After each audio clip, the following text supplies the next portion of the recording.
So this leads us to the question, what is love? We touched on this briefly in the lesson on language and thought, when Susan described what our emotional feelings were termed. Remember, she was trying to tell Sophia that she was just anxious or nervous about flying, when in fact, Sophia's stomach was bothering her and she was becoming physically sick.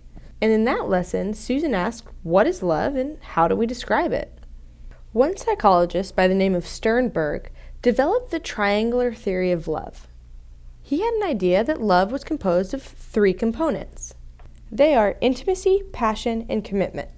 And various combinations of these 3 components explain all forms of human love. So let's take a closer look at these in a little more detail. Intimacy refers to feeling close, connected, and bonded in your loving relationships. Next, we have passion. Passion refers to the drive that leads to physical attraction, romance, and sexual experiences. And this is accompanied by the physiological changes in arousal. And finally, we have commitment. With commitment, we're talking about both the decision to love someone and the decision to commit to love for the long term. So for different types of love, these 3 different components are present, but they're present in different amounts.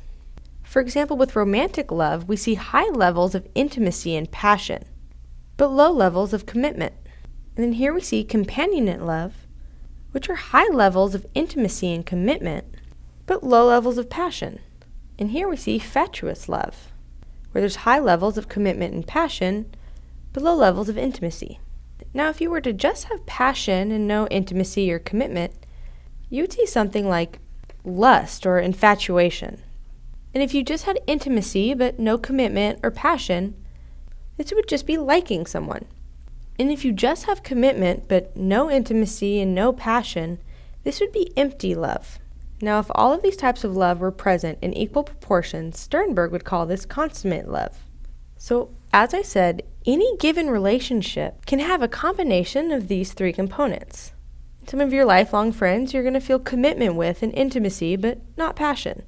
Or your siblings and family members would be a mixture of intimacy and commitment, whereas your romantic partners would be intimacy and passion. And for those who have all 3 in the same person, this would be a lifelong partner. For example, a husband or wife or life partner.